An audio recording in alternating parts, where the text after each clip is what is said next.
Carly, I'm in pain all the time. How the hell are ya? Shit's been fucked? Me too.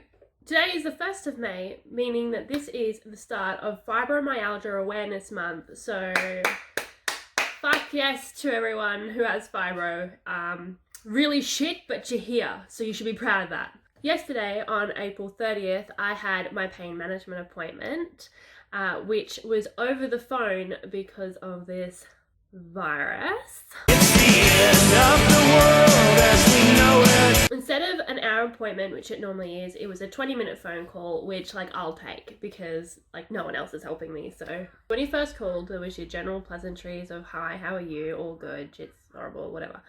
And we started moving on to symptoms. I explained to him that I had a long list of new symptoms. Was he sure that he wanted to hear every single one? And he was like, it's fine, I already have your list here, I need the new ones. And I was like, bruv, I have a list. He was like, let's just start with the most prominent, what's causing you the most issues. And I was like, well, I can't walk a lot of the time. I started explaining the problems with my legs, the fact that I wasn't able to walk properly, and that I had a really bad flare-up on Saturday. We got into the reasons of why it could possibly be, but pretty much denoted that it just happens, and that's fibro. We spoke about the fact that a lot of people with fibro ended up having to use walking aids, and the fact that I should come to terms with that, because I've had to start using a walking aid and I am not 100% okay with that yet, and that's just me. I have to get over that. When I was first diagnosed and he told me that a lot of people would have to use walking aids and that my body will slowly get worse and deteriorate, I thought maybe 10-20 years.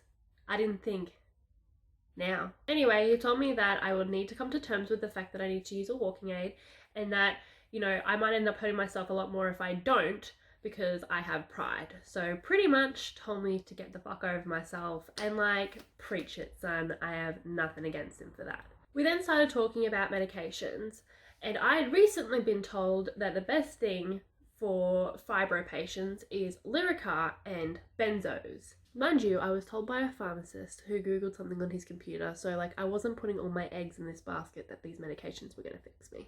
As soon as I said the word Lyrica, he was like, well, how do I put this kindly?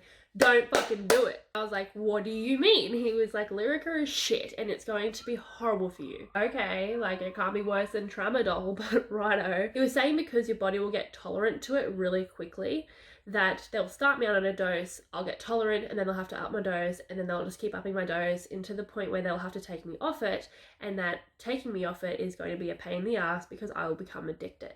I have taken issue in the past that doctors tend to look at a young person and just assume that they're out to have drugs and or that they're just going to become addicted to any drug that they take. However, I wasn't offended with this guy because it didn't seem to be about me, it seemed to be about the drug. And I appreciate that. Anyway, he suggested that the best thing that I could probably take at this point is Endep. It is an antidepressant medication that they give to people with nerve pain. He said that it won't be anything like Duloxetine. It better fucking not. He said that with Duloxetine, obviously, it makes you a little bit loopy, and I'm like, mate, I was a fucking space cadet. You could not get me to say a sentence. But he said that instead of having a few weeks to adjust to the medication, it will only take a few days, and then it's not going to help my pain anyway whatsoever, but it will help me sleep at night. So therefore, even if I don't feel like it, I will have more energy to do stuff. Nervous to try out new medications, I always am. But this definitely sounds like a lot better of an option than Duloxetine, because I fucking hate that shit.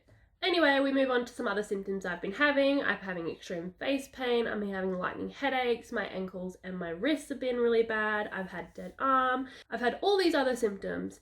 And he was very much like, it's very fibro-esque. He said the problem with fibro is because it's so much like other conditions and they can always mimic each other. It's kind of just a guessing game. And it is a thing where you experience something and you kind of just put it down to fibro. However, there were a few symptoms that I spoke to him about that he was like, homie, it ain't it. That's not fibro. Sort that shit out. I told him about my eyes being blurry, and yes, that is a part of fibro. He said, yeah, go get your eyes checked. It could be a waste of time, but it might not be. But blurry eyes can be a part of fibro. I'm like, sweet. I'll book an appointment.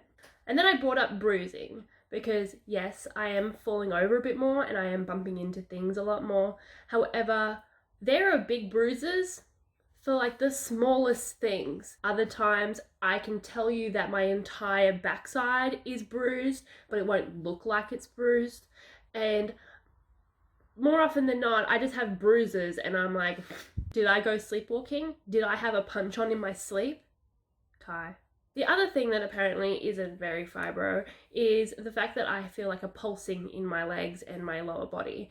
And it's like something is trying to breach the surface of my skin and poke out, as well as I can feel movement underneath my skin. And I'm not on meth, believe it or not. I am not, I could be hallucinating, I haven't slept in a long time. This is something that I've experienced for a while and it can be a little bit annoying. So I just wanted to see what the fuck that was, and apparently it ain't fibro. He wrote all the details down that we spoke about as well as with the script, and he sent it to my GP so we can talk about it and investigate those problems further. At the end of the day, he explained that, you know, it's fibromyalgia. You can't really do anything. This is going to be your life and this is going to sort of be what you have to deal with for the rest of your life. He also said the problem with conditions like fibro is when you lose a lot of weakness in an arm or a leg, it's really hard to gain that back. Because I've lost so much strength in my left leg that I probably won't regain it to the point where it was. I really have to fucking pull my head in about using walking aids then, hey. He said at this point, the end game of my fibro should be keeping the good days good and the bad days bad, and not having my bad days become my normal days and the bad days getting so much worse. So kind of leveling it out. I've always joked about my pain being a lot more achieving than I am in life. And when I told him all the new symptoms I was having and how the flare-ups have been and my general day-to-day pain levels, he kind of agreed with me.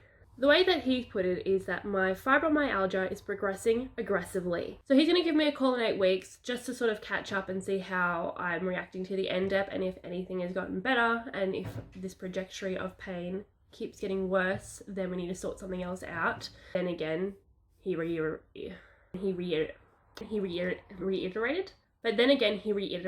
that fibro is fibro and you can't do anything about it. So I'm going to go try NDEP out. I'm really nervous about it and I am hoping that it's not going to fuck with me.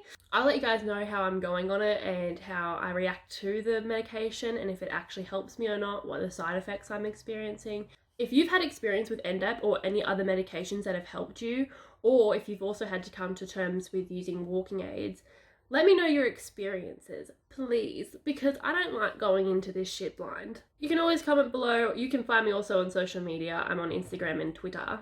I hope you enjoyed this video and I hope everyone is safe, and I'll catch you the next time I can be bothered. Bye.